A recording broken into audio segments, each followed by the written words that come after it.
The romantic story we will mention today is related to a beautiful province of Balochistan in Pakistan. We have taken this story from the book Classical Romantic Stories of Pakistan by American-based Pakistani writer, researcher and social worker Dr. Asaf Riyaz Qadeer. It is important to mention one more thing here, that oral tradition has been very important for the Baluchi tribes as an ethno-linguistic group. It served them as their history when there was no written history in their language. The first field work on Baluchi oral tradition twigs from the 19th century when M. Longworth Dames compiled his popular poetry of the Baluchis, in 1907. It was published from London and has 2 volumes. Volume 1 is the English translation of the Baluchi texts given in Volume 2. It was a landmark in the study of indigenous oral tradition of Balochistan. It was the only such work that contained an introductory note dealing with the sources, origin, and character of Baluchi poetry, with material on classification, forms of verse, methods of singing, the antiquity of heroic poems, and so on. The second volume contains an account of the language of Baluchi poetry. Thus story of Shahdad has reached us by traveling from generation to generation. The style of the story is in the form of poetic dialogues in which Shahdad and Mahnaaz speak simultaneously. It is said that both the hero and the heroine of the story were poets themselves. This story is also mentioned in Mir Gul Khan Nasir's book Baluchi Love Poetry. It has also been translated into Urdu prose by many authors including Abid Mirgoz Bakhsh Sabir, Syed Hashmi, Shafi Akil, Syed Hamidullah Shah Hashmi, S.M. Naz and many others. Now let's hear and watch the beautiful story of Shahdad and Mahnaaz. Story of Shahdad and Mahnaaz. If one studies the popular love tales of Balochistan, it is a strange coincidence that most of the romantic tales of this region are reminiscent of the time of Mir Chakar Khan Rend, the chief of the Rend tribe. This story also belongs to the same period. Its main character is Mir Shahdad, the son of Mir Chakar Khan, also named Shahzad in some books. It is also an interesting coincidence that Hani, the heroine of a popular love story Hani and Shamurad, became the forced wife of Sardar Mir Chakar Khan, and Mahnaaz, the heroine of this story, married Mir Chakar's son Mir Shahdad as his second wife. Both the main characters are poets. Although Mir Shahdad Rend was also a poet, his beloved Mahnaaz was a famous poet of Baluchi literature. Her life saw great ups and downs, but she endured every hardship, and remained steadfast. She was accused, and slandered but remained chaste. She used her poetry as a means of expression to cope with the situation. At one point she said, "I am like a broad-leaved fig tree, which has grown in narrow gates and gorges. The autumn wind may blow in any direction. It bends the heads of trees and shakes them. But it still hasn't been able to shake my head." The story mostly revolves around the life of Mahnaaz, who belonged to Noani Baluchi tribe. She was cousin of Mir Shahdad and engaged in her childhood to him, the son of Mir Chakar Khan Rend, the chief of the Rend tribe. They loved each other dearly. The two anxiously awaited for the time to get married and become one forever. In this way, both of them wove a web of dreams with blossoming flowers of poetry, but later on, due to clash and differences between both families, Mir Chakar Rend refused to marry his son with Mahnaaz. Shahdad and Mahnaaz thought that the differences in both families were temporary and would end with the passage of time, but it turned out to be wrong. Disagreements escalated, and all hopes of marriage were dashed. Mir Shahdad was young and the son of the greatest chief of the Rends, so a second relationship, wife, was sought for him. Many girls of the tribe wanted to become the wife of Mir Shahdad. Eventually, a girl was chosen, but Mir Shahdad refused. "I will not marry." "What is the reason for not getting married?" "You are young and you have to lead the tribe." The father asked, to which he replied, "I will only marry Mahnaaz, she is my childhood fiancée, I will marry her." But the family did not grant his wish and insisted, "No, forget Mahnaaz, now you have to get married here." Thus, Shahdad's marriage was forcibly arranged to a girl named Margot. He was married to Margot, but Mahnaaz was still in his heart. He had performed marriage with Margot at the insistence of his family members, otherwise, his heart and mind were still in Mahnaaz's trust. Mahnaaz, on the other hand, was well aware of the fact that Shahdad's marriage to Margot had taken place against his will, and he had done all that under stress. So the love of Mahnaaz was alive and fresh in his heart as before. However, both were compelled and helpless in their respective places, but they were not disappointed. They were convinced that at some point the situation would change and the grievances of the two families would end. With that in mind, they lived with the hope of a better time. The time changed. The differences that had arisen between the two families, i.e., family of Shahdad and Mahnaaz, gradually faded over time until a moment came when their broken relationship was reconnected. People on both sides began to share each other's sorrows and joys again. This change of circumstances created a new hope in the heart of Shahdad. He thought that Mahnaaz's family knew very well, and Mahnaaz herself knew, that he had been forced to marry Margot. Now that family ties had been re-established, he should marry his fiancée. He first persuaded his family and then contacted Mahnaaz's parents and sent them a message. Mahnaaz is my childhood fiancée. I got married for the first time under duress. Now that the two families have established a relationship, how good it would be for us to get married. When Mahnaaz's family received the message from Shahdad, they consulted with one another. They also knew that their daughter Mahnaaz and Shahdad loved each other and that love was still in their heart. Both were unhappy even after Shahdad's marriage to Margot. Mahnaaz's condition was especially deplorable. The family saw that she was always quiet. In those days, even in her poetry, there was nothing but sorrow and grief. Her poetry was a severe satire on society. They also thought that Shahdad is the son of Mir Chakar Khan Rend. It was better to reunite the broken relationship. They said to Shahdad, "We have accepted the proposal, but what will happen to our daughter in the presence of your first wife?" Shahdad assured them that Mahnaaz is my first and last love. What happened in the past is a matter of days gone by. Now I want to start a new life. When the family of Mahnaaz agreed, Shahdad was very happy. He feared that Mahnaaz's parents might decline the proposal because of the presence of his first wife, but when they consented, his love burned like a spark. He once again started making plans to live with Mahnaaz. On the other hand, ever since Mahnaaz found out that Shahdad had asked her for her hand, she was happy. When she found out that her relationship had been endorsed, she was overjoyed. Some of her friends explained to her, "He already has a wife, Margot, in his house." But Mahnaaz didn't care. She replied, "It doesn't matter. Shahdad has always been mine and will always be mine. We are both childhood fiancés and love each other." In this way, the matter of marriage was settled, and in a few days, Shahdad married Mahnaaz. After marriage, they both used to remain with each other all the time as if they had no other purpose in life. Shahdad did not even think that his other wife Margot was also in the house. He completely ignored her, and this behavior was very painful for Margot. She tried hard to attract Shahdad and make him realize his unfair treatment, but to no avail. He would sing Mahnaaz's praises all the time. It was true that Mahnaaz was beautiful, intelligent, and above all his childhood love, but Margot was also his wife.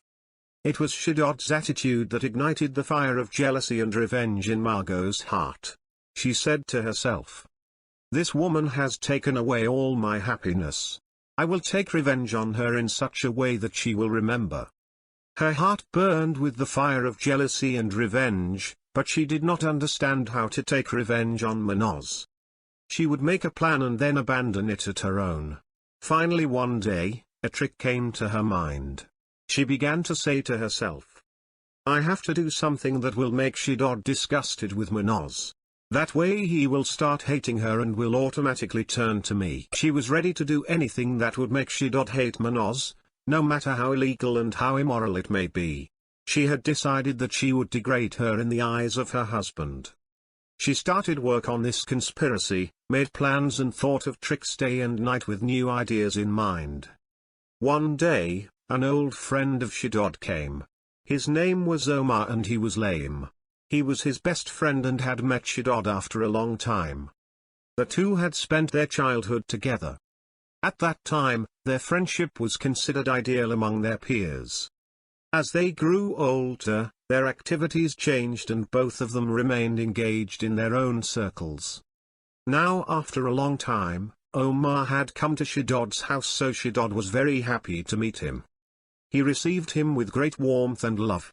"Come on man, we have met after so many days. I had came to see you, don't remember?" The two hugged each other and Shahdad did not spare any effort in welcoming his old fast friend. They chose to embark on their playful activities. They had met after many years and there were countless memories of childhood, their words were unending. Even after dinner, they kept talking gossip till late and said good night to each other and fell asleep. Mahnaaz was fast asleep at that time but Margot was still awake. All sorts of thoughts came to her mind and she thought, "Today is the right opportunity. I can succeed in discrediting Shahdad from Mahnaaz." When she was satisfied that Shahdad and Omar and Mahnaaz were fast asleep, she slowly got up from her bed and went to Omar's bed barefooted. Going to Omar's bed, she put on Omar's shoes and walked slowly to Mahnaaz's bed. Then she walked back to Omar's bed, took off the shoes, and quietly laid down near Omar's bed. Thus she laid the foundation of her conspiracy and fell asleep. The next morning, when dawn broke, Omar asked Shahdad's permission to leave after breakfast and he gladly bade him farewell. Not only that, he went a short distance to say goodbye to his friend. On return, he saw Margot standing outside the house as if waiting for him. Shahdad was a little surprised and asked, "Who are you waiting for here?" In response, Margot said in a slightly sarcastic tone, "I was waiting for you." "Waiting for me? Why? What's the matter?" He looked at Margot in surprise and she asked, "This Omar whom you call your childhood friend is not a good man, he doesn't even care about your honor." Omar became surprised and angry when Margot said so. He scolded her and said, "What nonsense are you talking?" Shooting the last arrow on the target, she replied with a poisonous smile. "Maybe you don't know that your childhood best friend has been having a good time at night with Mahnaaz." Upon hearing this, Shahdad stepped forward, slapped her and said angrily, "You are slandering for nothing. What proof do you have?" She grabbed Shahdad by the wrist and led him inside the house, showing him the marks of Omar's shoes and saying, "Here is my proof. Look at these marks of Omar's shoes.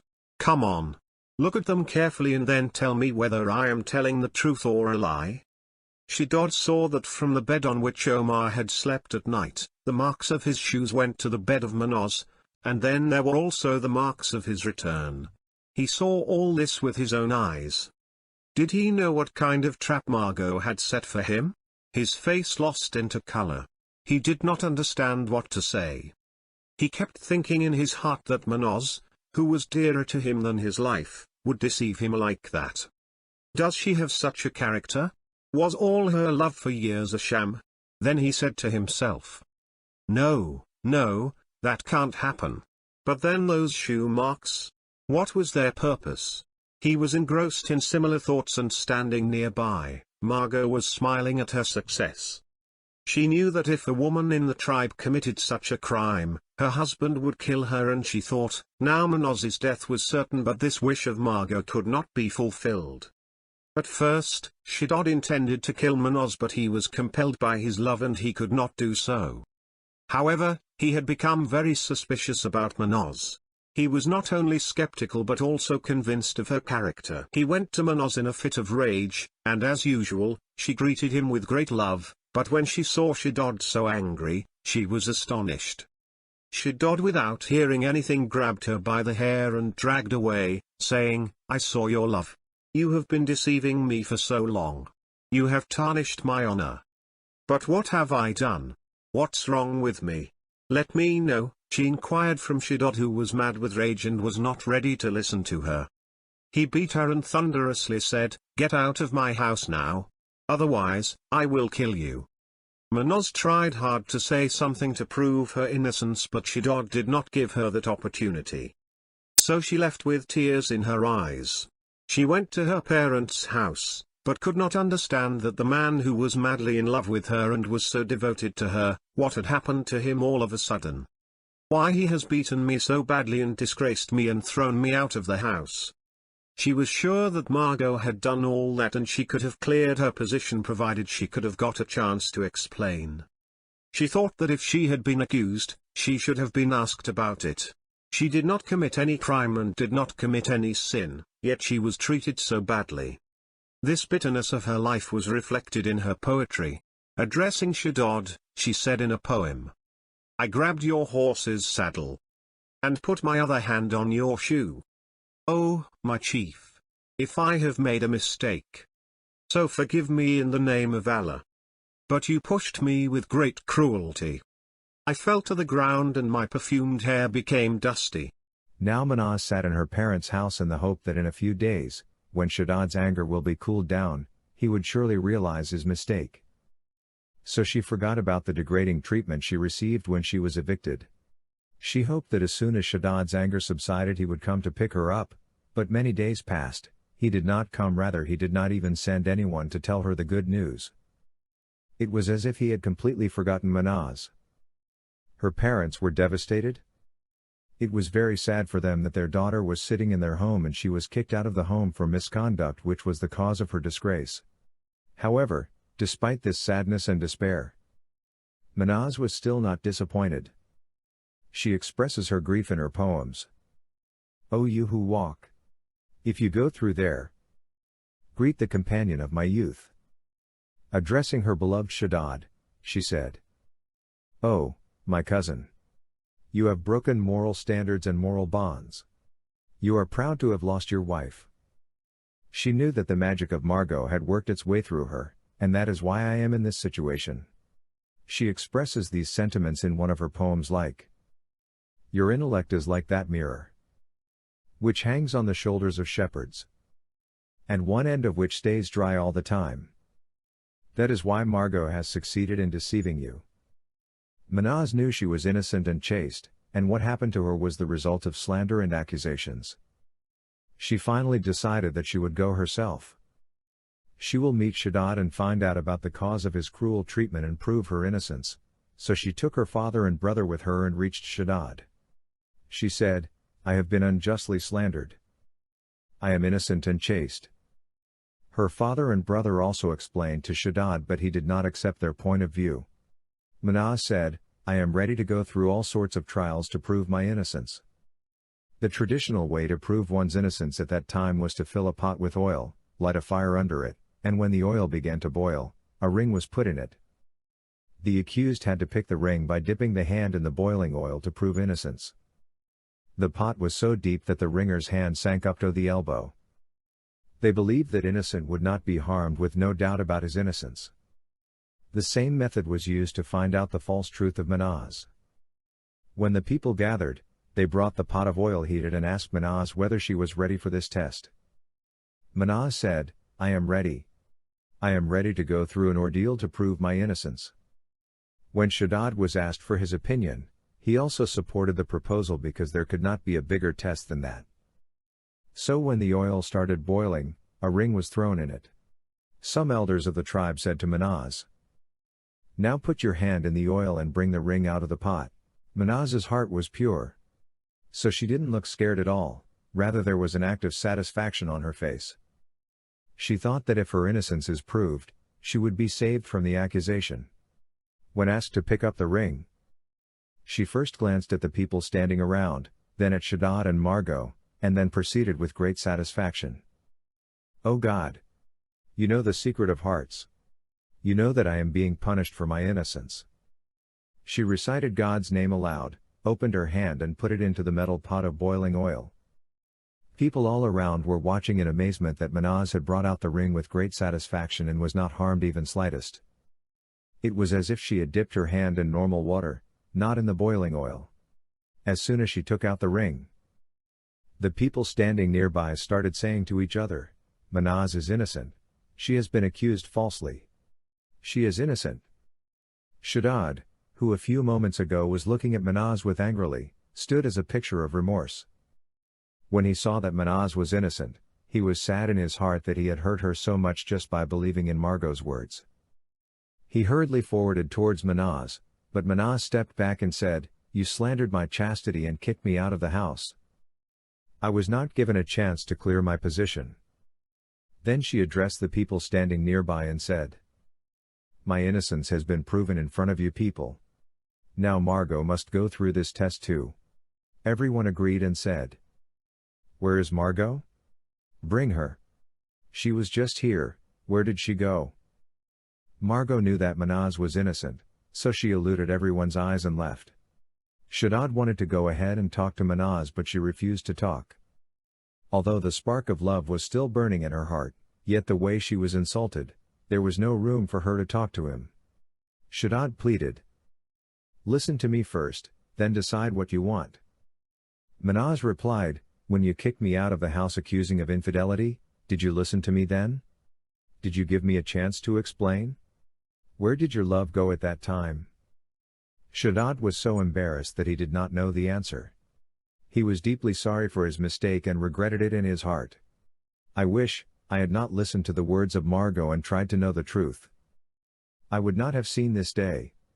He said to Mahnaaz's father, "You ask Mahnaaz to forgive my mistake." But he replied, "The time for forgiveness has passed. You have done all this at your own. You have been seduced by his yarn and have not only thrown yourself into the furnace of misery but Mahnaaz too." When Shahdad asked Mahnaaz's brothers for help, they replied, "You should have thought of all this when you tried to tarnish our sister's honor." Thus, Shahdad faced disappointment from all sides, but did not give up. He was still convinced that one day the love in Mahnaaz's heart would be awakened, she would forgive him and the two would meet again. He had hoped for that, but Mahnaaz had decided that she would not stay with him anymore. These verses of hers may have been recited by her at that same time. "O foolish son of my uncle! You have believed your second wife's lies. Hit me and abuse me. All these things are for the lower caste. Not for a prettier girl like me." Since Mahnaaz did not want to live with Shahdad, she asked for divorce from him. As soon as Shahdad heard of divorce, he became upset. Although he had mistreated her greatly, he still had love for Mahnaaz in his heart. He asked the tribesmen to explain to Mahnaaz, but they also said, "After what you have done to her, it is right for her to ask for divorce. You should divorce her because she doesn't want to be with you anymore." Eventually, Shahdad was forced to divorce Mahnaaz and she was left with her father and brothers. Her following verses are from that time. "You happily divorced 3 times. Count it and give it to me. I am in a world of compulsion tied in the folds of my scarf." Mahnaaz was living in her parents' house, but Shahdad was in a worse condition. He went crazy and wandered around. He was no longer interested in food or drink, like other people. He left the company of friends and began to live in solitude. He would leave the town and wander in the forest and mountains. On the other hand, Mahnaaz's condition was also strange. She had demanded a divorce from Shahdad herself, and now that she had obtained it, her life had become meaningless. Just as the lamp of her love was burning in the heart of Shahdad, so was his love in the heart of Mahnaaz despite all hatred. The fact was that she had obtained a divorce from Shahdad to seek revenge, and now she was regretting it. When the days of Mahnaaz's iddah were over, her parents consulted with the people of the tribe and decided that Shahdad had accused her of having illicit relations with Omar. Now she should marry Omar. When Mahnaaz was contacted in this regard, she said, "Now that my iddah days are over, let me think of something." But the family insisted, "No, you have to get married. It would not be better if you get older." Although Mahnaaz was not yet in favor of a second marriage, the family insisted. She thought, "Let's avenge the insult by marrying Omar in this way." Thinking this, she agreed to the marriage. As soon as Shahdad got the news of this marriage, he lost his senses. He went crazy. His condition gradually deteriorated to the point that he could no longer walk. Mahnaaz's name was always on his lips and she was alive in his memory. News of his condition somehow reached Mahnaaz and she became restless. She could not bear it and reached Shahdad against her will. When she reached there, she saw that Shahdad had become very weak and was lying on the bed as if he was breathing his last. As soon as Mahnaaz saw him, she ran towards him. Shahdad tried to get up but he did not have the strength to do so. He lay there looking at her with great sadness and did not even dare to talk. Mahnaaz sat on his bed with his head on knees. Shahdad stared at Mahnaaz as if he had turned into stone. There were tears in his eyes and Mahnaaz's eyes were also filled with tears. He gently placed his hand on Shahdad's dry lifeless lips. At the same time, he breathed his last and turned into atone for all his sins.